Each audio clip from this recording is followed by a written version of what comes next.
স্ত্রী গ্যামেটোফাইটের সৃষ্টি। তাহলে আমি প্রিভিয়াস ক্লাসের পড়াশোনা একটু রিক্যাপ করি। তোমরা আমাকে বলো তো, এটা যদি আমাদের একটা নিউসেলাস হয়, তাহলে নিউসেলাসের একটা টিস্যু আশেপাশে কিছু টিস্যু থেকে আকারে বড় ছিল, ওর নিউক্লিয়াস বড় এবং সাইটোপ্লাজম ঘন ছিল।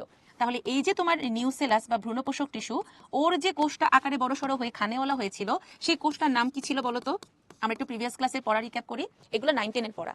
আমাদের হচ্ছে গিয়ে গর্ভাশয়ের একটা কোষ নিউসেলাস বা ভ্রূণপোষক টিস্যু, এটার অভ্যন্তরে ডিম্বক রন্ধ্রের একটা কোষ আকারে বড় সড়ো হয়ে গিয়েছিল, ওর নিউক্লিয়াস বড় এবং সাইটোপ্লাজম ঘন ছিল। ওর নাম কি? সাকার একটা রূপান্তরিত কাণ্ড, এটা হচ্ছে মাটির উপরে বৃদ্ধি পায়। ঠিক আছে হাইফা, তোমার নামও তো হাইফা, ছত্রাকের মতো। আচ্ছা, রাইসা পরীক্ষা দিতে পারবা, কোনো সমস্যা নেই। না জিন্নাত, মেডিকেলের ফিজিক্স কেমিস্ট্রি প্রিপারেশন নিলে ডিউর জন্য ম্যাথ করতে হবে, মেডিকেলে এত বেশি ম্যাথ আসে না, বুঝছো? হ্যাঁ নিবে তারিন, পরীক্ষা নিবে ফুল বই একসাথে। ভেরি গুড, আর্কিস্পোরিয়াল কোষ। তাহলে দেখো ভেরি গুড, আমাদের এই যে আর্কিস্পোরিয়াল যে কোষটা ছিল, সে আর্কিস্পোরিয়াল কোষটা বারবার বারবার বিভাজিত হয়ে আমাদের পরিধির দিকে তৈরি করেছিল দেয়াল কোষ, আর কেন্দ্রের দিকে তৈরি করেছিল প্রাথমিক জনন কোষ। তাহলে এই যে আমাদের আর্কিস্পোরিয়াল কোষটা আমাদের পরিধির দিকে কি তৈরি করেছিল বলতো? পরিধির দিকে তৈরি করেছিল দেয়াল কোষ, আর কেন্দ্রে তৈরি করেছিল প্রাথমিক জনন কোষ। যে প্রাথমিক জনন কোষ থেকে আমরা কি পেয়ে গিয়েছিলাম? আমাদের জনন মাতৃকোষ। তাহলে খেয়াল করো, আমাদের জনন মাতৃকোষের চারপাশে এটা একটা আবরণী টিস্যু, এই আবরণী বা এপিথেলিয়াল টিস্যু দিয়ে আমাদের জনন মাতৃকোষটা ঢাকা থাকবে। জনন মাতৃকোষের এই যে আমাদের হচ্ছে নিউক্লিয়াস, আর এগুলো হচ্ছে আমাদের বন্ধা টিস্যু, এগুলোর কোনো কাজ নেই। ঠিক আছে, তাহলে বলো তো, এই যে আমাদের জনন মাতৃকোষ, এটা কি ডিপ্লয়েড নাকি হ্যাপ্লয়েড? আমরা যেখানে জনন মাতৃকোষ পেলাম, এটা কি ডিপ্লয়েড নাকি হ্যাপ্লয়েড বলো তো? এক্সিলেন্ট, এটা হবে হচ্ছে গিয়ে কি আমাদের ডিপ্লয়েড। Excellent, diploid. যেখানে আমরা মা পাবো, মা মানে এক্সট্রা ভালোবাসা, মা মানে এক্সট্রা কেয়ার, তাহলে এটা হচ্ছে ডিপ্লয়েড। এইবার জনন মাতৃকোষটা যখন মিওসিস করবে, মিওসিস করলে আমরা একটা মাতৃকোষ থেকে কয়টা স্ত্রী রেণু পাবো বলো তো? একটা মাতৃকোষ থেকে আমরা 4টা স্ত্রী রেণু পাবো। অধিকাংশ ক্ষেত্রে আমাদের 4টা স্ত্রী রেণুর মধ্যে 3টা নষ্ট হয়ে যায় এবং একটা বড় হয়। কেন নষ্ট হয়ে যায়? কারণ বড় যেটা, সেটা হলো ছোটগুলার পুষ্টি শোষণ করে ফেলে। ঠিক আছে, যে আমি এতগুলা পুষ্টি এতগুলা কোষকে না দিয়ে 3টাকে নষ্ট করে ফেলি, ওইটা সব পুষ্টিগুলো আমি একা খেয়ে ফেলি। এটাকে বলা হচ্ছে আমার কি? স্ত্রী রেণু বা মেগা স্পোর। স্ত্রী রেণু বা মেগা স্পোর। তাহলে বলো তো বাচ্চারা, এখানে মেগা স্পোর কি হ্যাপ্লয়েড নাকি ডিপ্লয়েড? এই যে স্ত্রী রেণু বা মেগা স্পোর, এটা কি হ্যাপ্লয়েড নাকি ডিপ্লয়েড? এক্সিলেন্ট, এটা হচ্ছে হ্যাপ্লয়েড। তাহলে আমাদের এই হ্যাপ্লয়েড স্ত্রী রেণুটা এবার বারবার বারবার করে বিভাজিত হয়ে একটা থেকে তৈরি করবে 2টা কোষ। এটাকে আমরা কেন কোষ বলছি? কারণ আমাদের নিউক্লিয়াসটা অল্প পরিমাণে সাইটোপ্লাজম আর একটা আবরণী দ্বারা বেষ্টিত হয়ে অবস্থান করবে। তাহলে এই একটা কোষ মাইটোসিস করে প্রথমে 2টা কোষ, এটা কিন্তু আগে নিউক্লিয়াস ছিল, মনে রাখবা। এই হ্যাপ্লয়েড নিউক্লিয়াসটাই পরবর্তীতে তোমার মাইটোসিস করে 2টা কোষ। কোষ কেন বলছি? নিউক্লিয়াসটা অল্প পরিমাণে সাইটোপ্লাজম আর একটা ঝিল্লি দিয়ে আবৃত অবস্থায় থাকবে। এই 2টা কোষ থেকে আমরা পেয়ে যাবো এবারে কয়টা? 4টা কোষ। 4টা থেকে আমরা পেয়ে যাব কয়টা? 8টা কোষ। এই 8টা কোষের মধ্যে দেখো, উপরের পরিবারে ঝগড়া লাগবে, নিচের পরিবারে ঝগড়া লাগবে। উপরের পরিবার ওদের একটা কোষকে ত্যায্য পুত্র, আর নিচের পরিবার ওদের একটা কোষকে ত্যায্য কন্যা করে দিবে। এই ত্যায্য পুত্র আর ত্যায্য কন্যা মিলে সুখের সংসার তৈরি করবে। তাহলে দেখো, উপরে আগে ছিল 4 জন, এবার ফ্যামিলি মেম্বার হয়ে গেল 3 জন। এই 3 জনকে আমরা বলবো প্রতিপাদ বা অ্যান্টিপোডাল কোষ, যারা হলো হ্যাপ্লয়েড। ত্যায্যপুত্র আর ত্যায্য কন্যা মিলে সুখের সংসার করে একটা কোষ তৈরি করে ফেলবে, যার নাম হলো সেকেন্ডারি বা গৌণ নিউক্লিয়াস। তাহলে 2টা কোষ মিলে যেহেতু ফিউশন হয়ে গিয়েছে, সো ভ্রূণথলির একমাত্র কোষ যেটা কিনা ডিপ্লয়েড, সেটা হলো আমাদের এই সেকেন্ডারি বা গৌণ নিউক্লিয়াস। আর নিচের দিকে যে 3টা কোষ পাবো, এই 3টার মধ্যে আছে নায়িকা। এই জন্য 3টাকে আমরা একসাথে বলি ডিম্বাণু যন্ত্র বা এগ অ্যাপারেটাস। এই 3টাই মিলে কি ডিম্বাণু যন্ত্র বা এগ অ্যাপারেটাস। এদের মধ্যে তাহলে নায়িকা কোনটা হবে? নায়িকা হবে একদম মাঝখানেরটা। ঠিক আছে, আর দেখবো সিনেমাতে দেখা যায় নায়িকার সাথে কিছু বান্ধবী অলওয়েজ লেগে থাকে, এবং এই বান্ধবীগুলো নষ্টের গোড়া হয়। ওই বডিগার্ড সিনেমা তোমরা দেখছো কিনা, তোমরা তখন অনেক ছোট। সালমান খান আর কারিনার মুভি ছিল, সেখানে দেখাইছিল যে পুরো সিনেমাতে কারিনা হচ্ছে ছায়া নামে সালমান খানের সাথে ফোনে কথা বলে, কিন্তু সালমান খান সামনাসামনি হচ্ছে কারিনাকে দেখেনি। তো কারিনার একটা বান্ধবী অলওয়েজ পিছে পিছে ঘুরতো। পরে সিনেমার লাস্ট সিনে ওর বান্ধবী চোখে ডিচ করে সালমান খানের সাথে ভিয়ে যায়। হ্যাঁ, তো এরকম কাহিনী দেখবো সব সিনেমার নায়িকার বান্ধবীগুলো বধ হয়। তো আমাদের এখানে নায়িকা হচ্ছে ডিম্বাণু, আর দুই পাশে 2টা কি নায়িকার বান্ধবী থাকে, ওদেরকে আমরা কি বলি? সিনার্জিড বা সহকারী কোষ। তাহলে এই যে আমাদের সহকারী কোষগুলোও কিন্তু হ্যাপ্লয়েড। ওকে, তাহলে এই যে দেখো, আমরা যে আমাদের নায়িকা পেয়ে গেলাম, ডিম্বাণু পেয়ে গেলাম, এটাই হচ্ছে আমাদের স্ত্রী গ্যামিটোফাইট। স্ত্রী গ্যামিটোফাইট, ঠিক আছে। আচ্ছা, তাহলে এতটুকু পর্যন্ত সবার ক্রিস্টাল ক্লিয়ার। সেকেন্ডারি বা গৌণ নিউক্লিয়াসের কাজ হচ্ছে ওরা একটু পরেই তোমার শস্য তৈরি করবে, ঠিক আছে? ওরা একটু পরেই হচ্ছে গিয়ে তোমার শস্য তৈরি করবে, এই জন্যই হচ্ছে গিয়ে ওদের কাজ। আমরা এটা একটু পরে বুঝতে পারবো। ওকে, তাহলে দেখো পুরোটা আমি আবার রিভিউ করি। আমাদের যে তোমার হলো নিউসেলাস টিস্যু ছিল, এটার হয়তো পজিশনিংটা তোমরা অনেকেই বুঝতেছো না। এই যে আমাদের ওভিউল, মনে আছে কালকে পড়েছিলাম ডিম্বক বা ওভিউল, আর এটা হচ্ছে আমাদের কি গর্ভাশয়, একটা ফুলের স্ত্রী কেশরের গর্ভাশয়। তাহলে এই যে আমাদের যে ডিম্বক বা ওভিউল, ওভিউলের যে নিউসেলাস, সেই নিউসেলাসের ডিম্বক রন্ধ্রের কাছাকাছি একটা কোষ আকারে বড় হয়, যাকে আমরা বলেছিলাম আর্কি স্পোরিয়াল। এই আর্কি স্পোরিয়াল কোষটা কেন্দ্রের দিকে তৈরি করে জনন মাতৃকোষ। এই যে সেই জনন মাতৃকোষের ডিপ্লয়েড নিউক্লিয়াস, এগুলা কিছু বন্ধা টিস্যু দিয়ে এটা আবৃত। বন্ধা মানে এগুলো কোনো রেণু তৈরি করতে পারবে না, হলুদ এটা হলো আবরণ। এই জনন মাতৃকোষ ডিপ্লয়েড যেটা, ও যখন মায়োসিস করবে তখন আমরা একটা ডিপ্লয়েড নিউক্লিয়াস থেকে চারটা হ্যাপ্লয়েড নিউক্লিয়াস পাবো। অধিকাংশ ক্ষেত্রে তিনটা নিউক্লিয়াসই নষ্ট হয়ে যায়, আর একটা বড় হয়, যেটাকে আমরা বলি স্ত্রী রেণু। ওর এই একটা হ্যাপ্লয়েড নিউক্লিয়াস দুইটা থেকে চারটা এবং চারটা থেকে আটটা কোষ তৈরি করে। উপরের তিনটাকে আমরা বলি প্রতিপাদ কোষ, নিচের তিনটা ডিম্বাণু যন্ত্র, মাঝখানে একটা গৌণ নিউক্লিয়াস যেটা কিনা পরবর্তীতে শস্য তৈরি করবে ভ্রূণকে পুষ্টি দেওয়ার জন্য। আর সবচেয়ে বড়টা হলো ডিম্বাণু, দুই পাশে দুইটা হলো সহকারী কোষ। তাহলে এই পুরো স্ট্রাকচারটাকে আমরা বলতে পারি ভ্রূণথলি বা এমব্রায়োস্যাক। ভ্রূণথলি বা এমব্রায়োস্যাক। তাহলে পরীক্ষা যদি প্রশ্ন করে যে একটা ভ্রূণথলিতে মোট কয়টা কোষ থাকে, তাহলে অ্যান্সার কি হবে বলো? একটা ভ্রূণথলিতে কয়টা কোষ থাকে, তাহলে অ্যান্সার কি হবে?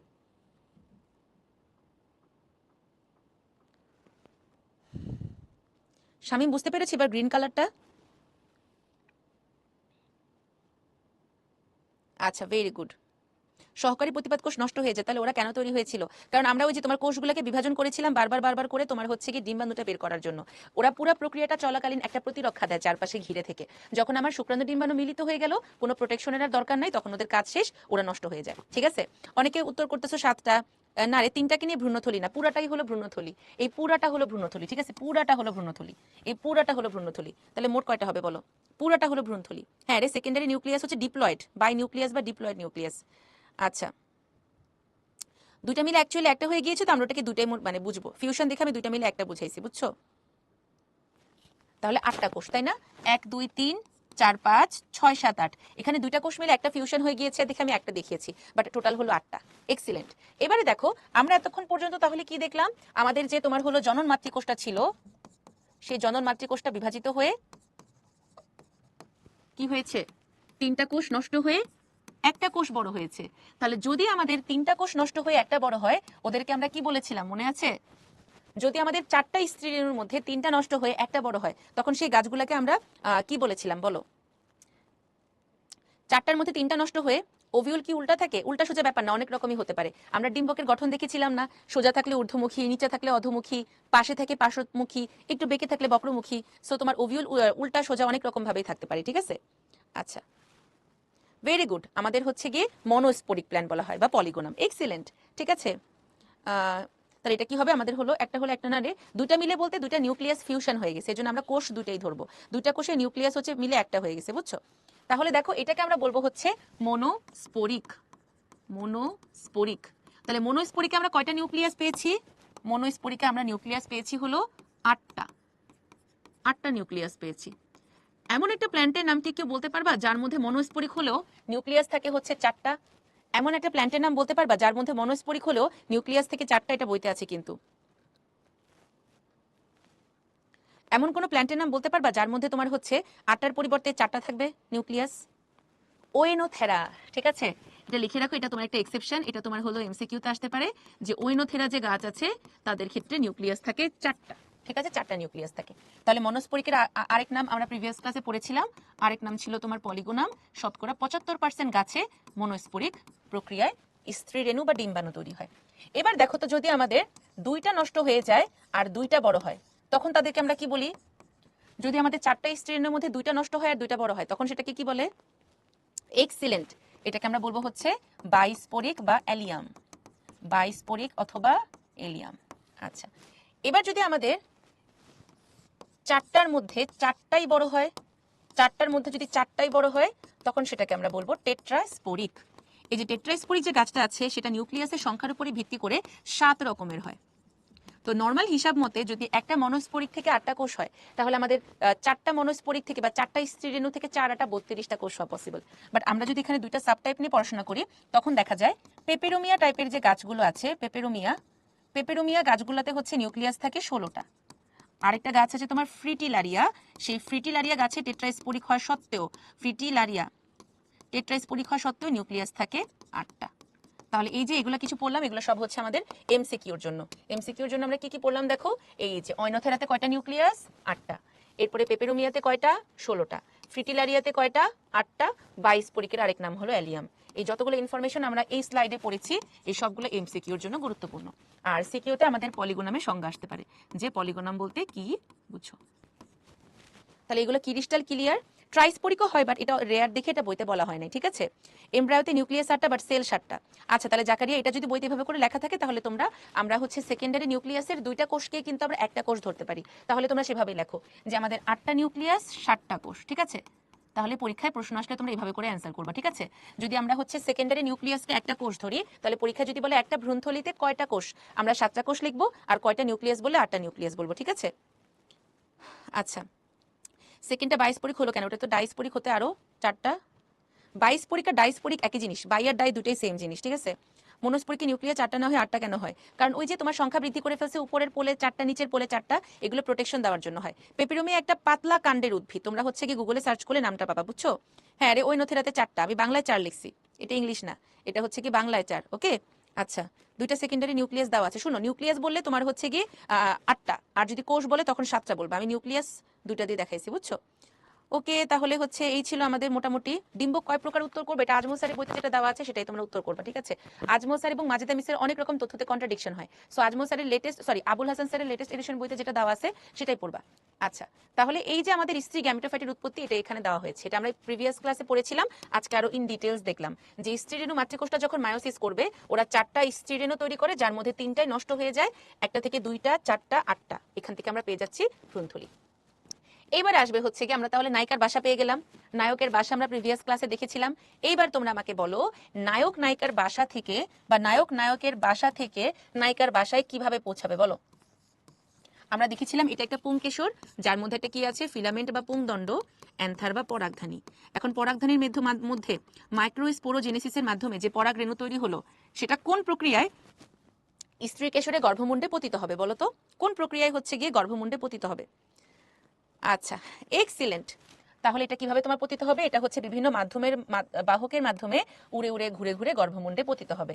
এই প্রক্রিয়াটাকে আমরা বলে থাকি পরাগায়ন। সে পিচ্চি কালে পড়েছিলাম তাই না, স্বপরাগায়ন, পরপরাগায়ন।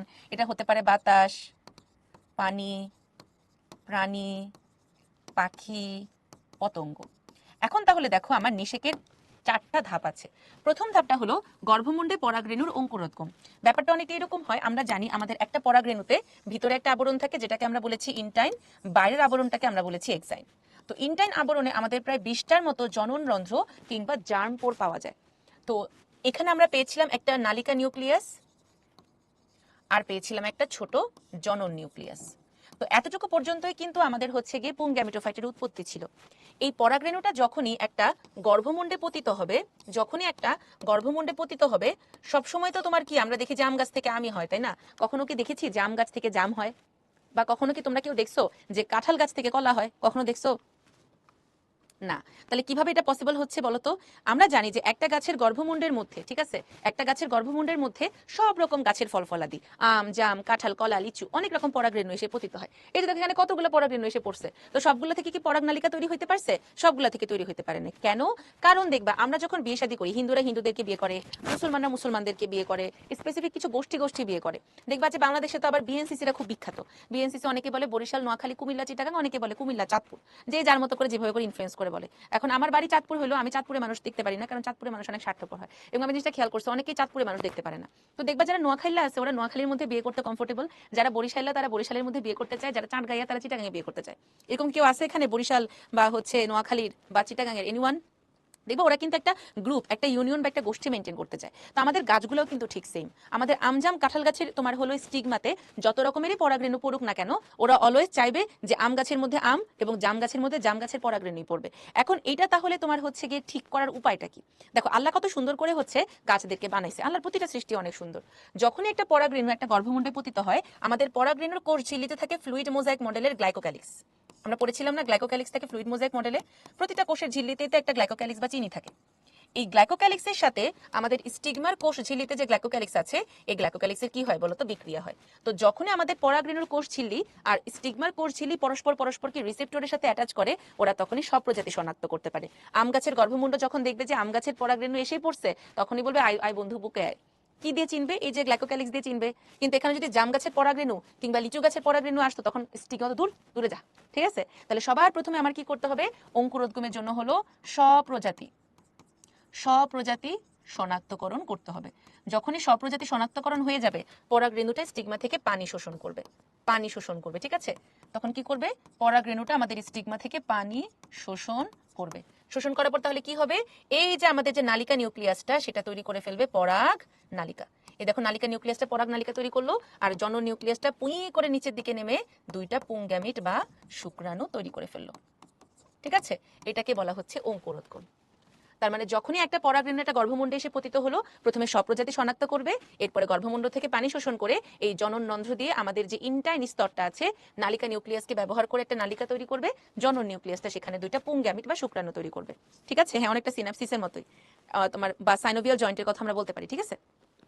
2024 সালে বই কিনেছিলাম, ওটাতে কি হবে না রিজভি, তোমাদের হচ্ছে আপডেটেড এডিশন কেনাটা বেস্ট। এখন কেনা দরকার নেই, এখন যা বই কিনে ফেলছো প্যারালাল টেক্সটাই ফলো করো। যদি মেডিকেলে পরীক্ষা দেওয়ার ইচ্ছা থাকে, তখন একেবারে মেডিকেলের জন্য আপডেটেড বইটা কিনবা। এখন আপাতত নতুন বই কেনার দরকার নেই, প্যারালাল টেক্সটার ক্লাস নোটটা ফলো করবা, তাহলেই হবে। ঠিক আছে?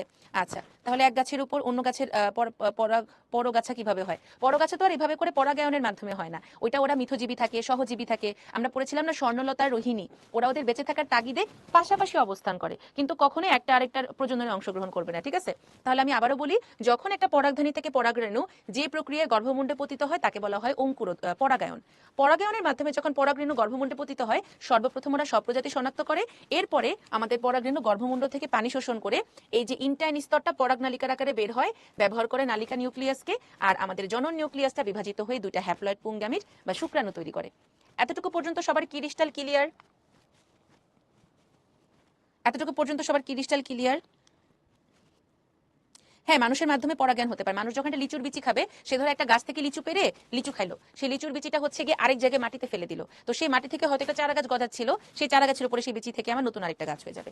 এবারে চলো আমরা সেকেন্ড পয়েন্টটা দেখি, পরাগনালীর গর্ভাশয়মুখী যাত্রা এবং শুক্রাণু সৃষ্টি। তাহলে চলো এবার আমরা এই ছবিটা কিভাবে ড্র করবো সেটা দেখি। এটা কিন্তু সিকিউতে আসে নিষেক প্রক্রিয়া। ঠিক আছে? পাশে লিখে রাখো, এটা সিকিউতে আসে, এবং সিকিউতে আসলে অবশ্যই ছবি আঁকতে হবে। এই ছবিটা আগেটা তো লিখে রাখো, এটাও সিকিউতে আসে, এবং এটা সিকিউতে আসলে অবশ্যই এই ছবিটা ড্র করা লাগবে। স্ত্রী গ্যামিটোফাইট, পুং গ্যামিটোফাইট, নিষেক, এই প্রত্যেকটা সিকিউর প্রশ্ন। তাহলে আমরা কিভাবে ছবি আঁকবো চলো দেখি। এই হচ্ছে আমাদের একটা কি ভ্রূণথলি ছবিটা খুব ভালো করে আঁকবা। এটা দিয়ে আমরা ছবি আঁকা স্টার্ট করব। এরপরে দেখো আমাদের ভ্রূণথলির পাশে এটা হচ্ছে আমাদের ডিম্বক ত্বক।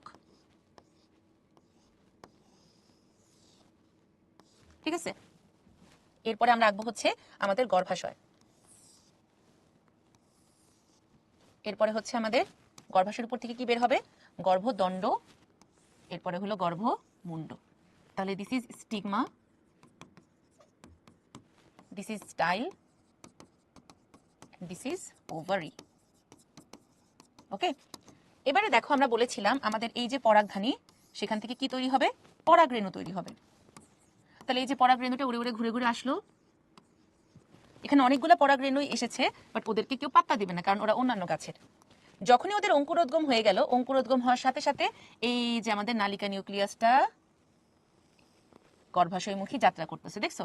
এই যে গর্ভাশয়মুখী যাত্রা করতেছে, গর্ভাশয়মুখী যাত্রা করে ডিম্বক রন্ধ্র দিয়ে ঢুকে গেল। এখান থেকে অঙ্কুরোদ্গম হচ্ছে, এখান থেকে অঙ্কুরোদ্গম হচ্ছে, এটাও পরাগনালিকা তৈরি করতেছে। দেখছো? এবং ওর ভিতরেও দেখো এই যে নালিকা নিউক্লিয়াস আর দুইটা শুক্রাণু, কিন্তু এখনো পৌঁছাইতে পারে নাই। এখানে কিন্তু অলরেডি পৌঁছায় গেছে। এখন তোমার মনে প্রশ্ন আসতে পারে না যে আপু, গর্ভদণ্ডটা তো নিরেট, এই যে পরাগনালিকাটা যে গর্ভদণ্ড ভেদ করে করে ভিতরে যাবে, ওকে কি গর্ভদণ্ডটাকে গলায় ভেতরে ঢুকতে হবে না? কিভাবে যাবে বলো তো? এই যে তোমার এত বড় পরাগনালিকাটা, পতিত হওয়ার পর বুঝো নাই সুমা, একটা পরাগরেণু যখন গর্ভমুণ্ডে পড়বে ও তখন গর্ভমুণ্ড থেকে পানি শোষণ করে। দেখো না, ছোলার বীজ অনেকদিন পানিতে রেখে দিলে সেখান থেকে গাছ ওঠে। পরাগরেণুটা আমি যখন অনেকক্ষণ গর্ভমুণ্ডে ফেলায় রাখবো তখন ও সেখান থেকে বেশি বেশি করে পানিটাকে টেনে নিবে। পানিটাকে টেনে নিয়ে যখন ও ফুলে ফেপে মোটুসুটু হয়ে যাবে, ওর ভিতরের স্তরে যে ছিদ্রগুলো আছে সেই ছিদ্র দিয়ে বাড়তি অংশটা নলের আকারে বের হয়ে যাবে। এবার আশা করি বুঝতে পেরেছো। এক্সিলেন্ট, ওরা কোনো না কোনো এনজাইম ব্যবহার করবে, তাই না? ভেরি গুড, ওরা কোনো না কোনো এনজাইম ব্যবহার করবে। এখানে কি কি এনজাইম ব্যবহার করবে? সেলুলেজ এবং পেকটিনেজ। এই সেলুলেজ এবং পেকটিনেজ এনজাইমগুলোকে ব্যবহার করে আমাদের পরাগনালিকা হচ্ছে গিয়ে গর্ভাশয়টাকে গলায় গলায় ভিতরে পৌঁছায় যাবে। আর এই যে ওরা যে ভ্রূণথলিতে প্রবেশ করবে, এটা পসিবল হয় কিসের মাধ্যমে? ক্যালসিয়ামের মাধ্যমে। ঠিক আছে, এটা পরীক্ষায় আসে যে কোন আয়ন ভ্রূণথলিতে প্রবেশ নিয়ন্ত্রণ করে।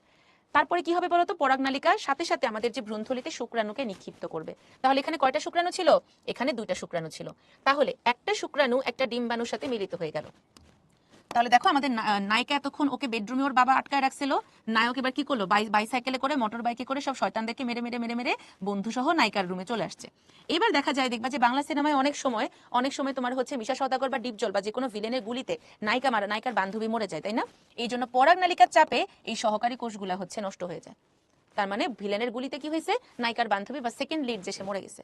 তাহলে এই যে এখন নায়ক আর নায়িকার মিল হয়ে গেল।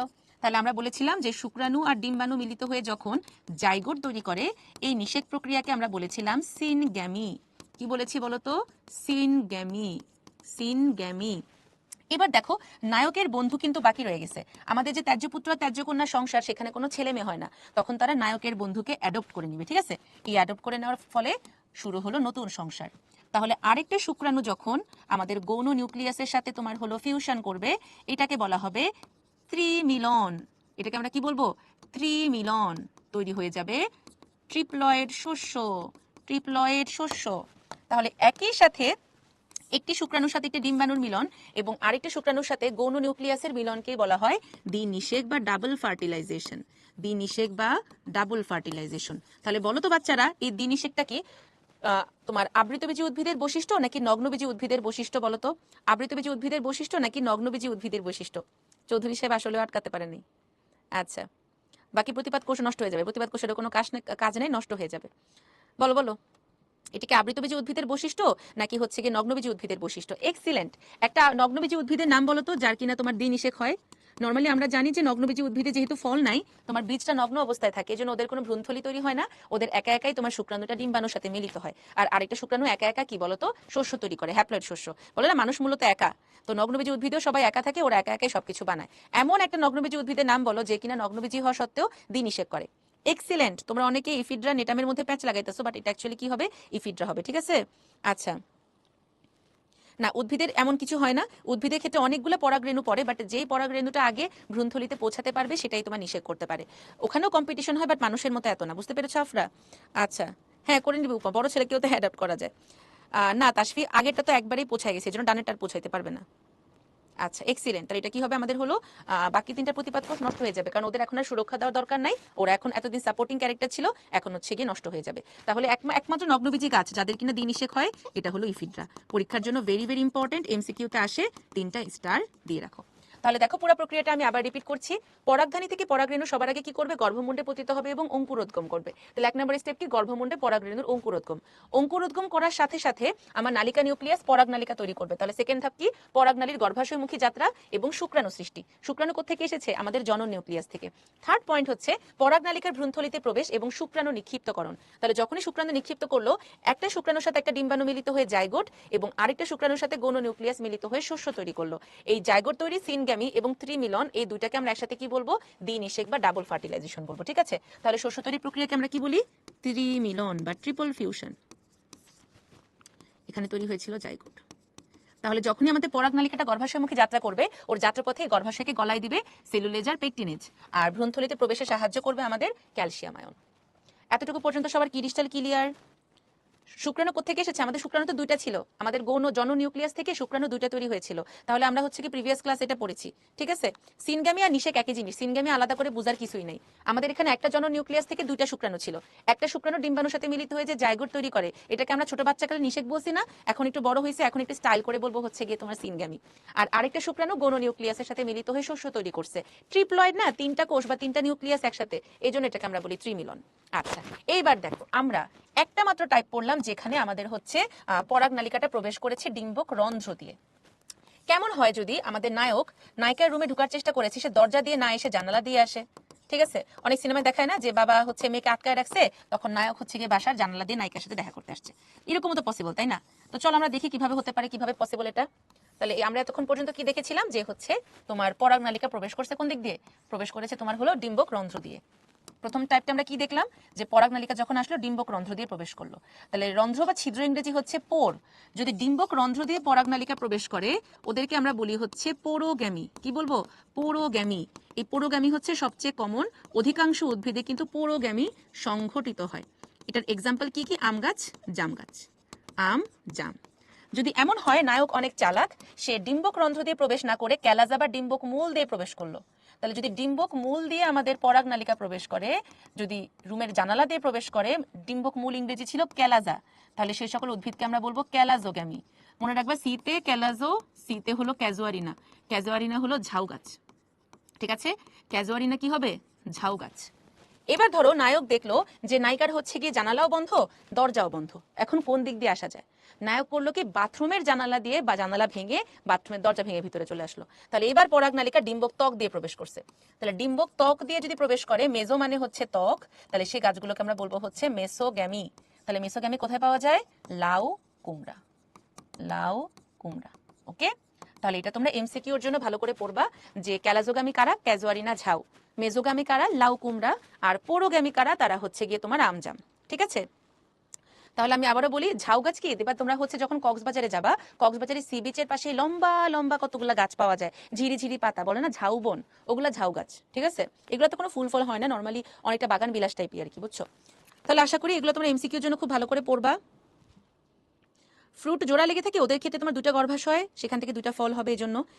আচ্ছা, গনু কেটা বলছি।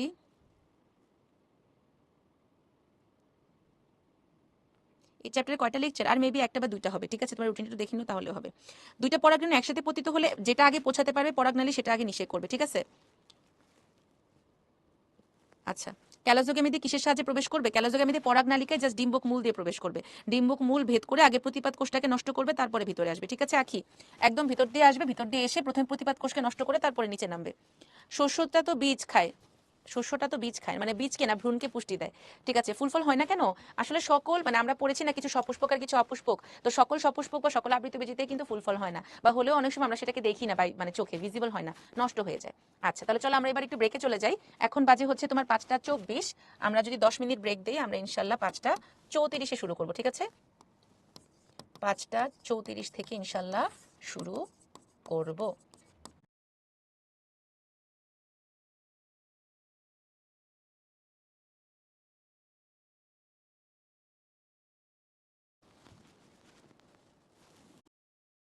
হয়েছে যে এটা কি হবে? পরাগনালিকার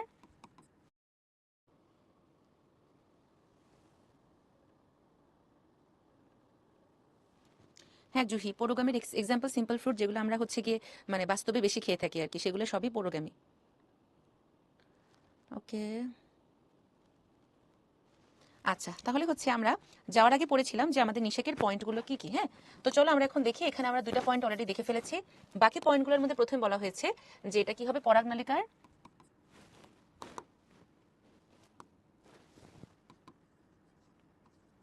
ভ্রূণথলিতে প্রবেশ ও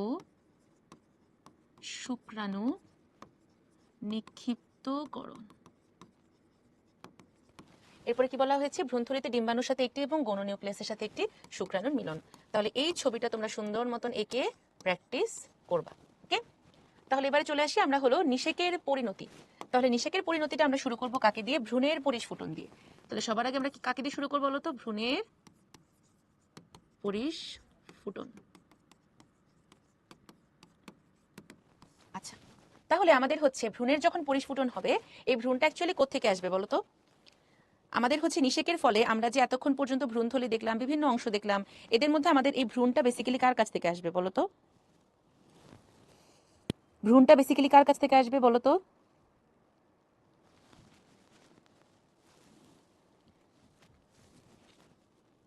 না, না করলে হবে না জুহি। এক্সিলেন্ট, ডিম্বাণু বা জাইগোট থেকে। তাহলে আমরা দেখেছিলাম আমাদের যখন জাইগোট তৈরি হয়েছিল সেই জাইগোটটা ডিপ্লয়েড হলেও এক কোষী, ঠিক আছে। এই জাইগোটটা করবে কি, তার চারপাশে একটা আবরণ তৈরি করবে। এই জাইগোটটা তার চারপাশে একটা আবরণ তৈরি করে কিছুদিন সুপ্তাবস্থায় থাকে, অর্থাৎ আরাম করে, যে আমি জীবনে বহুত কাজকর্ম করে ফেলছি, বহুত পড়াশোনা করে ফেলছি, নিষেক করে ফেলছি, এবার আমি একটু আরাম চাই, বুঝছো। তো এরপরে যখনই তার আরাম হারাম হয়ে যাবে, অর্থাৎ সুপ্তাবস্থা কেটে যাবে, সুপ্তাবস্থা কেটে গেলে আমাদের এই যে জাইগোটটা তার মধ্যে মাইটোসিস শুরু হবে। তো সবার প্রথমে মাইটোসিসটা হবে অনুপ্রস্থ, মানে হলো ট্রান্সভার্স ভাবে, ঠিক আছে। অনুপ্রস্থ মাইটোসিস হয়ে পাশাপাশি কোষ বিভাজন করে ওরা সবার প্রথমে জাইগোট থেকে দুইটা ভ্রূণ তৈরি করবে, যার নাম হবে আদি ভ্রূণ বা পরিভ্রূণ, ঠিক আছে। তাহলে আমাদের জাইগোট কি এক কোষী ছিল নাকি বহুকোষী ছিল বলো তো? জাইগোট কি এক কোষী ছিল নাকি বহুকোষী ছিল?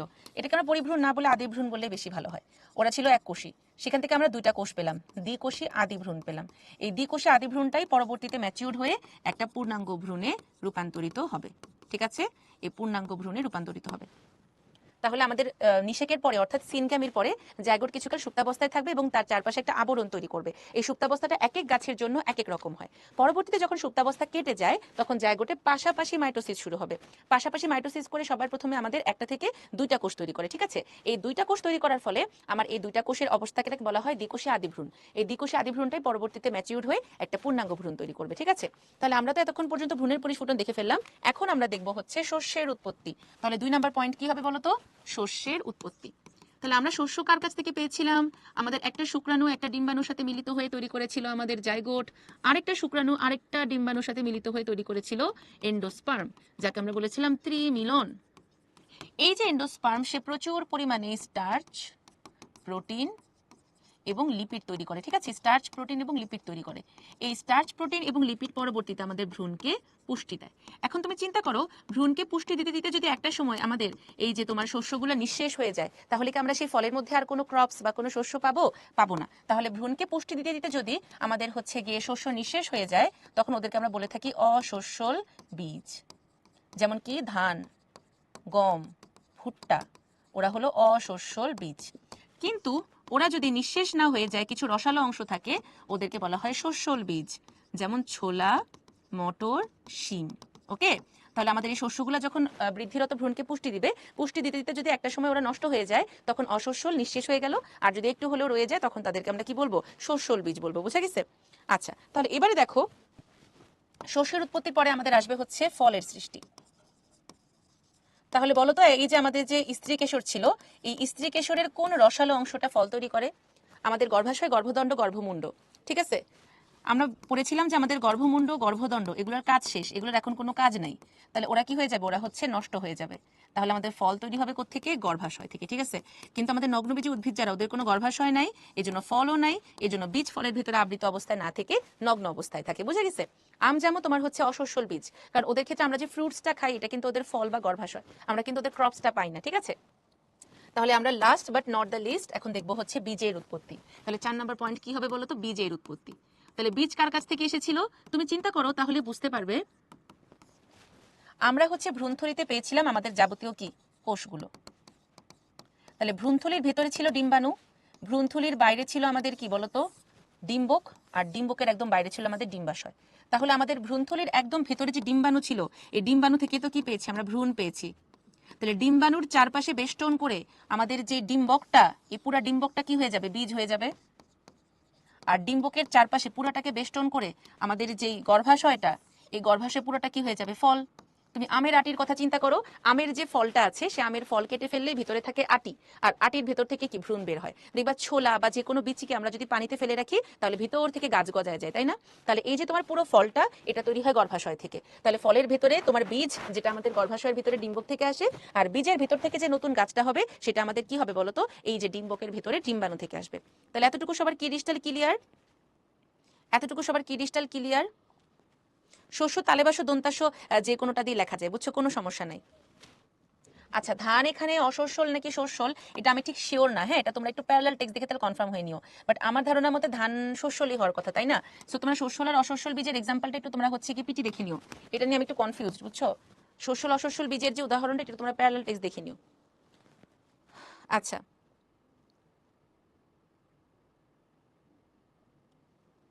ওকে, তাহলে এবার দেখো, তাহলে আমরা হচ্ছে 4 আবার রিক্যাপ করে দিচ্ছি। আমাদের যে পুরো গর্ভাশয়, সেই গর্ভাশয়ের ভিতরে থাকে ডিম্বক, আর ডিম্বকের ভিতরে ভ্রূণথলিতে থাকে আমাদের ডিম্বাণু। তাহলে যদি পুরো গর্ভাশয়টা ফলে পরিণত হয়, ডিম্বক বীজে, আর আমাদের ডিম্বাণুটা ভ্রূণে পরিণত হবে। এবার দেখো তাহলে ভ্রূণের কাহিনীটা কেমন হয়। আমাদের এই যে তোমার ভ্রূণথলি ছিল, সেখান থেকে ভ্রূণটা আস্তে আস্তে বড় হচ্ছে, সেখান থেকে ভ্রূণটা আস্তে আস্তে বড় হচ্ছে। ভ্রূণ আস্তে আস্তে বড় হতে হতে ওর মাথায় এরকম চারা গাছের মতো সৃষ্টি হলো। এরপরে যখন ও আরো বড় হয়ে যাবে, বড় হয়ে গেলে একটা সময় ওর ভেতরে তখন তৈরি হবে বীজপত্র, বীজপত্র, আর গোড়ায় তৈরি হবে তোমার ভ্রূণমূল, ভ্রূণমূল, ভ্রূণমূল, ভ্রূণকাণ্ড, আর হচ্ছে বীজপত্র। ঠিক আছে, এই দুটা হচ্ছে বীজপত্র বা কোটাইলিডন। তাহলে একটা বৃদ্ধিরত ভ্রূণের কয়টা অংশ? একটা বৃদ্ধিরত ভ্রূণের 3টা অংশ। একদম গোড়ায় ভ্রূণমূল, ভ্রূণকাণ্ড, বীজপত্র। এই বীজপত্রগুলো ধীরে ধীরে আরো বড় হবে। এই দেখো, এই যে তোমার বীজপত্রটা পুরাপুরি বড় হয়ে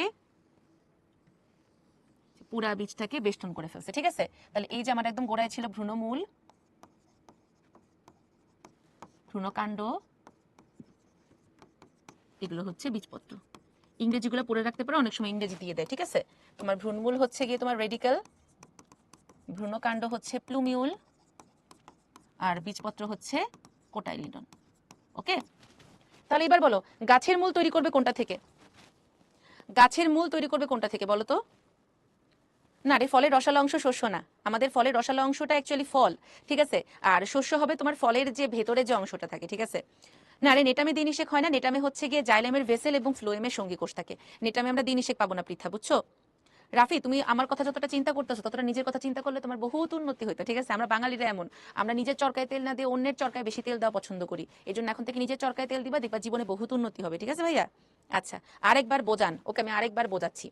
আমাদের এই যে পুরাটা হলো গর্ভাশয়, সেই গর্ভাশয়ের ভিতরে তোমার ডিম্বক, ডিম্বকের ভিতর ভ্রূণথলি থাকে। তাহলে যখন নিষেক হয়ে গেল, শুক্রাণু ডিম্বাণুর মিলন হয়ে গেল, এবার আস্তে আস্তে ওর ভিতর থেকে পানির পরিমাণ কম হবে। পানির পরিমাণ কমতে কমতে শুকায় গিয়ে আমাদের পুরো গর্ভাশয়টা হয়ে যাবে ফল, ডিম্বক হয়ে যাবে বীজ, ডিম্বাণু হয়ে যাবে ভ্রূণ। ভ্রূণটা যখন আস্তে আস্তে ফলের ভিতরে বড় হচ্ছে, ও তখন 3টে অংশ তৈরি করবে, ভ্রূণমূল, ভ্রূণকাণ্ড, বীজপত্র। বীজপত্রগুলো নষ্ট হয়ে যায়, ভ্রূণকাণ্ডই গাছের কাণ্ড, আর ভ্রূণমূলই হচ্ছে গিয়ে গাছের মূল তৈরি করবে। ঠিক আছে, এবারে দেখো, যখন আমাদের ভ্রূণটা বড় হচ্ছে, এই ভ্রূণকে পুষ্টি দিচ্ছে হচ্ছে নিউসেলাস বা আমাদের শস্য। তো আমাদের যে নিউসেলাস বা ভ্রূণপোষক টিস্যু ছিল, ওর নামই তো ভ্রূণপোষক টিস্যু। ও হচ্ছে আইদার পুষ্টি দিতে দিতে আমাদের শস্যর মতো নষ্ট হয়ে যায়, অথবা আমাদের ভ্রূণের মধ্যে তোমার পরিভ্রূণ নামে একটা তৃতীয় স্তর হিসেবে অবস্থান করে। ঠিক আছে, পরিভ্রূণ হিসেবে অবস্থান করে। আর আমাদের যখন এই যে এত শত চেঞ্জ হচ্ছে, তখন অনেক সময় দেখা যায় আমাদের যে 2টা স্তর ছিল না ডিম্বকের, এই 2টা ডিম্বক ত্বক তখন তোমার বীজত্বক হয়ে যায়। ঠিক আছে, তাহলে আমাদের ডিম্বক ত্বক কয়টা ছিল? 2টা ছিল, বহিত্বক আর অন্তত্বক। এই ডিম্বক ত্বক 2টাই বীজত্বক হয়ে যায়। আর এই যে তোমার আমাদের ফলের ভিতরে এত এত পরিবর্তন হচ্ছে, তখন আমাদের এই ফলটা আস্তে আস্তে শুকায় যায়, আর এখানে একটা থার্ড লেয়ার তৈরি হয়। এই তৃতীয় স্তরটাকে বলা হয় এরিল। ঠিক আছে, যখন আমাদের ফলের ভেতরে বীজ তৈরি হচ্ছে, শস্য তৈরি হচ্ছে, সেখান থেকে ভ্রূণ গজাচ্ছে, অনেক রকম পরিবর্তন হচ্ছে। এই পরিবর্তনের জন্য আমরা একটু আগে দেখেছিলাম যে আমাদের যে ডিম্বকটা ছিল, সেই ডিম্বকে এরকম 2টা স্তর ছিল। তো এই 2টা স্তর হয়ে যাবে আমাদের বীজের ত্বক। এই 2টা স্তর ছাড়াও আরেকটা থার্ড লেয়ার ফরমেশন হবে। এই তৃতীয় স্তরটাকে আমরা বলি হচ্ছে এরিল। তাহলে এরিল কোথায় পাওয়া যায়? দেখো, কোনো কোনো ফলের যে অংশটা আমরা খাই সেটাই এরিল। যেমন ধর আমরা লিচু খাই, এই লিচু হলো এরিল। এরপর হচ্ছে কাঠ লিচু, কাঠ লিচু এটা আমরা খাই না। জায়ফল, জায়ফল জয়ত্রী দেখবা বিরিয়ানি তৈরিতে ব্যবহার করা হয়। আবার শাপলা, ওকে, লিচু, কাঠ লিচু, জায়ফল, শাপলা, এগুলোতে আমরা কি পাই? এরিল পাই। এবং কোনো কোনো ক্ষেত্রে সে এরিলটা কি করবে বলতো? এরিলটা হচ্ছে কি আমাদের ভোজ্য অংশ হিসেবে ব্যবহৃত হবে। না রে পৃথকটা কারেক্ট হবে না। নিউসেলাসের কাজ হচ্ছে ভ্রূণকে পুষ্টি দেওয়া, আখি। ওকে, তাহলে আশা করি তোমরা বুঝতে পেরেছো আমি এতক্ষণ পর্যন্ত যা বলছি। তাহলে দেখো, এখানে এই কথাটাই বলা হয়েছে, সবার প্রথমে যখন ভ্রূণের পরিস্ফুটন হবে, আমরা একটা শীর্ষকোষ আর একটা ভিত্তিকোষ পাবো। এই ভিত্তিকোষটায় ভ্রূণধারণ, আর শীর্ষকোষটা ভ্রূণ তৈরি হবে, সেখান থেকে আমরা বীজপত্র, ভ্রূণমূল আর ভ্রূণধারক পেয়ে গেলাম। ওকে, এরপরে দেখো শস্যের উৎপত্তি। তাহলে এই যে আম হলো একটা ফল, ফলের ভিতর বীজ, আর বীজের ভিতরে হলো শ্বাস। তার মানে আমরা আমের একদম বাইরে যে হলুদ অংশটা পাই, সেটা হলো ফল, আর ভিতরে একদম ডিপ অরেঞ্জ কালারটা হলো শ্বাস। এই যে আমাদের আমের যে আটি, এই আমের আটির মধ্যে যে খোসাটা থাকে, ওটা অ্যাকচুয়ালি ডিম্বকের খোসা ছিল, আর ভিতরে ছিল এন্ডোস্পার্ম। আর এটা একটা ভুট্টার দানা, দেখো ভুট্টার দানার একদম মাঝখানের অংশ। অ্যাকচুয়ালি ভুট্টার যে অংশটা আমরা খাই, ওটাই কিন্তু শস্য। এই জন্য এগুলোকে কি বলা হয়? মৌসুমী শস্য বলা হয়। ঠিক আছে, হ্যাঁ রে তোহারুন, ওখানেও ক্যালসিয়াম হেল্প করবে। হ্যাঁ রে, ওটাই খাই জুহি। ওকে, তাহলে এরপরে চলে আসি বীজের অঙ্কুরোদ্গম। দেখো, অঙ্কুরোদ্গম আস্তে আস্তে আমাদের বীজত্বক এবং কোটালিডন তৈরি করে ফেলেছে। তাহলে নিষেকের আগে আর পরে যে পরিবর্তনগুলা, এটা তোমার 5 স্টার। বন্দুকের গুলির মিস আছে, বাট এই প্রশ্নের কোনো মিস নাই। এটা তোমাদের বোথ সিকিউ এবং এমসিকিউর জন্য ভেরি ভেরি ইম্পর্টেন্ট। দেখো, গর্ভাশয় থেকে ফল, গর্ভাশয়ের ত্বক হচ্ছে ফলের ত্বক, ডিম্বক হলো বীজ, এক্সান হলো গিয়ে টেস্টা, আর ইনটাইন হলো টেগমেন। মনে রাখবা টেস্ট পরীক্ষা আমরা আগে দেই আর এইচএসসি পরীক্ষা আমরা পরে দেই। তাহলে বাইরে থেকে ভিতরে আসলে সবার আগে হলো গিয়ে টেস্টটা অর্থাৎ বহিতক, আর টেগমেন হলো অন্ততক। এরপর ভ্রূণপোষক টিস্যু হচ্ছে অধিকাংশ ক্ষেত্রে নিঃশেষ হয়ে যাবে, যদি রয়ে যায় সেটা পেরিস্পার্ম তৈরি করে বা পরিভ্রূণ তৈরি করে। তাহলে যাহাই ভ্রূণপোষক তাহাই নিউসেলাস। ডিম্বাণু তৈরি করবে ভ্রূণ, আর সেকেন্ডারি নিউক্লিয়াস তৈরি করে শস্য। তাহলে এখান থেকে কোনটা কোনটা বেশি ইম্পর্টেন্ট? গর্ভাশয়, ডিম্বক, এরপরে তোমার হলো ডিম্বাণু আর সেকেন্ডারি নিউক্লিয়াস, এগুলো থেকে একটা আসবেই পরীক্ষায়। এই যে এই সহকারী কোষ, প্রতিপাদ কোষ, এগুলো সব কি হয়ে যাবে? নষ্ট হয়ে যাবে, ওদের কাজ শেষ। ডিম্বকের রন্ধ্র হয়ে যাবে বীজের মাইক্রোপাইল, ডিম্বকের নাভি হলো গিয়ে বীজের নাভি, ডিম্বকের বোটা হয়ে যাবে বীজের বোটা, আর ডিম্বক মূল আইদার থাকবে অথবা নষ্ট হয়ে যাবে। তাহলে এমসিকিউতে আসতে পারে যে নিচের কোন কোন অংশ নিষেকের পরে নষ্ট হয়ে যায়, ঠিক আছে? সিকিউতে তোমাদের একটা গর্ভাশয়ের ছবি দিয়ে বলে দিবে যে নিষেকের পরবর্তী পরিণতি ব্যাখ্যা করো, তখন তোমার অ্যান্সার দিবা, ঠিক আছে? হ্যাঁ অবশ্যই অবি, আমি দায়িত্ব নিলাম। বাদামের ক্ষেত্রে কিভাবে হয়? বাদামের যে অংশটা আমরা খাই ওটা বেসিক্যালি তোমার শস্য, ঠিক আছে? না আমি 4 সাবজেক্ট সহ জিপিএ লাগে। আচ্ছা ওকে। আচ্ছা সাদিয়া, চেষ্টা করব। ফুল হওয়ার পরে ফল না হওয়ার কারণ কি? না রে সাজিদ, অ্যাকচুয়ালি ফুল হওয়ার পরে যেসব গাছে ফল হয় না, ফল হয় বাট ওটা নষ্ট হয়ে যায় দেখে আমরা চোখে দেখি না, কারণ ফল না হলে কি কখনো বীজ হবে? আর বীজ না হলে কি আমরা কখনো গাছটাকে দেখবো? আবার আরেকটা ক্লু হচ্ছে হয়তো এই গাছটা নগ্ন বীজি ছিল। নগ্ন বীজি গাছে কিন্তু ফুল হইলেও ফল হয় না, এই জন্যই তো আমরা বীজগুলোকে নগ্ন অবস্থা পাই, বুঝছো? আচ্ছা ক্রপস বা শস্যটা বুঝো নাই, আমরা একটু দেখি, একটা ভিডিও দেখি, তাহলে তোমাদের ক্লিয়ার হয়ে যাবে, ঠিক আছে? তোমরা যারা শস্য বুঝতেছো না, আমরা একটা ভিডিও দেখি।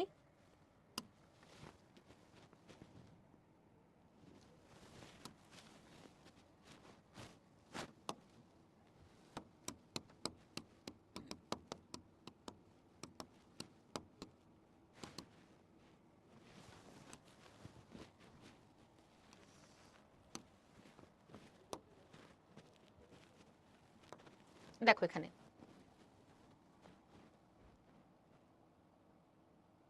তাহলে আমরা ফার্টিলাইজেশন বলতে কি বুঝাইছি? একটা মেল গ্যামেট আর একটা ফিমেল গ্যামেটের হচ্ছে কি ফিউশন হবে, ঠিক আছে? তাহলে এই যে ওটা হচ্ছে কি অ্যান্থার, যেটা কিনা আমরা হলো গিয়ে আমাদের স্ট্যামিনের মধ্যে পাবো, আর ফিমেল গ্যামেটে আমরা কি পাচ্ছি? ওভিউল পাচ্ছি। এবার দেখো এই যে আমাদের অ্যান্থার থেকে পলিনেশনের মাধ্যমে সব পোলেন গ্রেনগুলো উড়ে উড়ে ঘুরে ঘুরে কোথায় এসে পড়লো? স্টিগমাতে এসে পড়লো, ঠিক আছে? এবারে দেখো যখনই আমাদের হচ্ছে কি স্টিগমাতে আসলো, সাথে সাথে জার্মিনেশন হচ্ছে। আর পোলেন টিউবটা কিভাবে ফর্মেশন হচ্ছে? টিউব নিউক্লিয়াস দিয়ে, এই যে দেখছো। আর হচ্ছে কি জেনারেটিভ নিউক্লিয়াসটা আস্তে আস্তে ভিতর দিয়ে পড়ে যাবে। তাহলে দেখো এই যে নিচে নেমে আসলো, এটা কিন্তু মেজোগামী দেখাইছে, ঠিক আছে? এটা কিন্তু পোরোগামী দেখেন, এটা মেজোগামী দেখানো হচ্ছে। এবার যখন চলে আসলো তখন কি হবে আমার? এই যে আস্তে আস্তে ওরা কি করলো? ওদের স্পার্মটা বা শুক্রাণুটা দিয়ে দিল। এবার সাথে সাথে কি হবে? শুক্রাণু ডিম্বাণু যখন মিলিত হলো তখন এখানে সিনগ্যামি অর ফার্টিলাইজেশন অর নিষেক হলো, তখন ফর্মেশন হয়ে গেল জাইগোটের। এই যে জাইগোট সেটা যখন কোষ বিভাজন করছে, এটা একটা ভ্রূণ তৈরি করে ফেললো। এই অংশটা হলো রেডিকেল, উপরটা হলো প্লুমিউল মানে ভ্রূণমূল, আর হচ্ছে কি ভ্রূণ কাণ্ড। এই যে দেখছো, এই যে বড় যে অংশটা দেখতে পারতেছো, এটাই হচ্ছে আমাদের বীজপত্র, যেখানে আমাদের খাবার সঞ্চয় করা থাকবে, ঠিক আছে?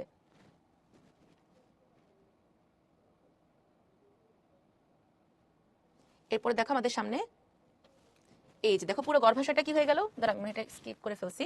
তাহলে এই যে তোমার এই বীজটা থেকে যখন আমার একটা চারা গাছ হবে, এই যে দেখছো এটা কিন্তু এতক্ষণ আমরা উল্টাভাবে দেখতেছিলাম, তাহলে এই যে এখান থেকে আমার কি হয়ে গেল? অ্যাপেল হয়ে গেল। তাহলে দেখো যেভাবে যেভাবে তোমার ওভিউলটা রাখা ছিল ঠিক সেভাবে অ্যাপেলের সিডটা ফর্মেশন হয়েছে। আর এই যে মাঝখানের যে শস্য অংশটা, এটাই কিন্তু শস্য। অ্যাপেলের মাঝখানে যে পোর্শনটা, এটাই হচ্ছে কি তোমার শস্য অংশ, ঠিক আছে? আর দেখো তোমার জার্মিনেশন, জার্মিনেশনটা তোমাদেরকে দেখাই দিচ্ছি। এই দেখো, হ্যাঁ আবার অ্যাড।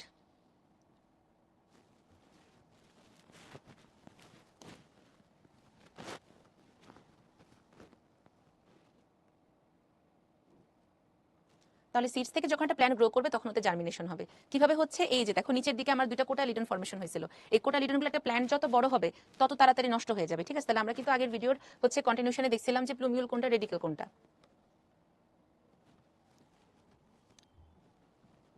এই দেখো এটা হচ্ছে একটা রিয়েল ছবি, হ্যাঁ?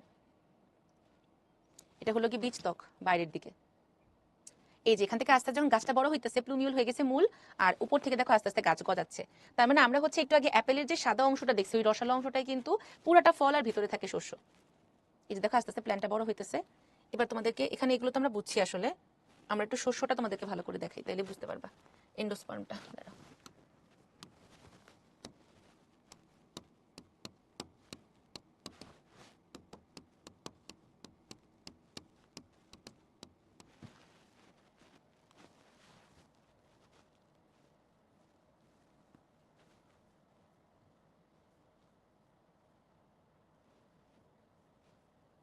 ট্রান্সপোর্টেশন, পলিনেশন, উপরটা দেখাই তাহলে বুঝবা।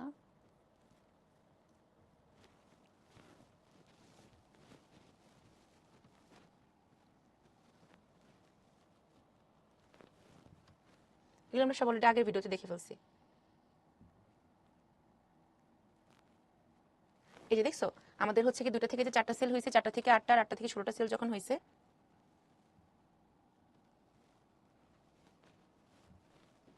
এই যে আমরা একটা এমব্রায়ো স্যাক পেয়ে গেলাম। ওকে, তাহলে দেখো এই যে তোমার নিউক্লিয়াসগুলো আস্তে আস্তে কি করতেছে, ডিভিশন করতেছে।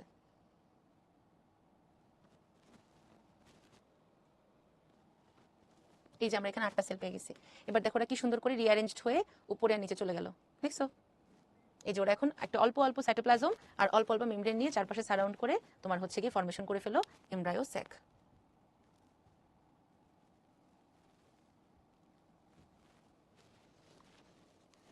এই যে রেড যেটা, এটা হচ্ছে কি ওভাম। হ্যাঁ, এবার দেখো এটা কিন্তু কিসের ভিতরে ছিল, ওভারের ভিতরে ছিল। এইবারে হচ্ছে কি আমরা এখান থেকে পাবো হলো আমাদের পোলেন গ্রেইন। তাহলে এই যে পোলেন গ্রেইনগুলো আস্তে আস্তে কি করবে, এই যে দেখছো ভিতরে আমরা হচ্ছে কি টিউব নিউক্লিয়াস হচ্ছে বড়টা, আর এই ছোটটা হচ্ছে কি আমাদের জেনারেটিভ নিউক্লিয়াস। এই যেটা বাতাস দিয়ে উড়ে উড়ে ঘুরে ঘুরে আস্তে আস্তে পড়লো কোথায়, স্টিগমাতে। এইবার দেখো তোমরা যারা জার্মিনেশন দেখতে চাচ্ছিলে, এই যে দেখছো সুন্দর করে পোলেন টিউবটা ফরমেশন হয়ে গেল। এই যে আস্তে আস্তে ভিতরে প্রবেশ করলো। তখন এই যে আমাদের যে জেনারেটিভ নিউক্লিয়াস ছিল, দুইটা আস্তে আস্তে কি করলো, এটাকে নষ্ট করে দিল, এটাকে নষ্ট করে দিল। এইবার একটা এটার সাথে ঢুকে গিয়ে কি করে ফেললো, জাইগোট। এই যে আরেকটা এখানে চলে আসবে।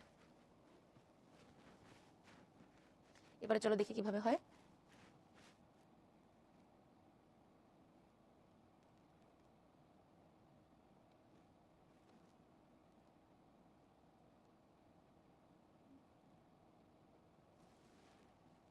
ও শেষ। ওকে, তাহলে আশা করি তোমরা একটু হলেও বুঝতে পারছো, এতক্ষণ পর্যন্ত যা ঝাপসা ছিল আশা করি তোমরা বুঝতে পারছো। হ্যাঁ, আচ্ছা, আগের ভিডিওতে দেখায় নেই হয়তো, সব ভিডিওতে তো সবকিছু দেখায় না সমানভাবে, তাই না? নারী আর নাভি, নারী হচ্ছে কি তোমার বোটা, হ্যাঁ, আর নাভি হচ্ছে বোটা আর বীজের মধ্যবর্তী অংশ। সেম জিনিসই হয় জুহি। ওকে, তাহলে এবারে চলে আসি, দেখো নিষেকের পর ডিম্বকের পরিবর্তিত রূপ, বলো কি হবে এটা? নিষেকের পর ডিম্বকের পরিবর্তিত রূপ কি? ভেরি গুড, এটা হবে তোমার হচ্ছে বীজ। তাহলে আমাদের নিষেকের পর হচ্ছে ফল আসছে কোত্থেকে, গর্ভাশয় থেকে, ভ্রূণ আসছে আমাদের ডিম্বাণু থেকে, আর শস্য আসছে আমাদের গৌণ নিউক্লিয়াস থেকে। এটা কিন্তু দেখো 3টা বোর্ডে আসছে প্রশ্ন। এরপরে চলো দেখি, নিচের কোনটি স্ত্রী গ্যামিটোফাইটের অংশ নয়? প্রতিপাদ কোষ, পরাগনালিকা, গর্ভযন্ত্র, ডিম্বাণু। কি হবে এটা? এক্সিলেন্ট, এটা হবে হচ্ছে পরাগনালিকা। তাহলে পরাগনালিকা অ্যাকচুয়ালি কিসের অংশ ছিল আমাদের? পুং গ্যামিটোফাইটের অংশ। পরাগনালিকা, নালিকা নিউক্লিয়াস, জনন নিউক্লিয়াস, এগুলো সব হলো পুং গ্যামিটোফাইটের অংশ। ঠিক আছে, এটা কিন্তু মেডিকেলের প্রশ্ন। ঠিক আছে, 4টি পরাগমাতৃ কোষ থেকে মিওসিস বিভাজনের পর কতটি পরাগরেণু তৈরি হবে? 2, 4, 8, 16। সবাই অ্যান্সার করো, এটা খুবই ইজি। হ্যাঁ, আমরা জাস্ট একটা পরাগনালিকা থেকে কয়টা পরাগরেণু হয় পড়ছিলাম, প্রশ্নে দেওয়া আছে 4টা পরাগরেণু থেকে কয়টা সরি 4টা মাতৃকোষ থেকে কয়টা পরাগরেণু। তাহলে সবাই অ্যান্সার করো।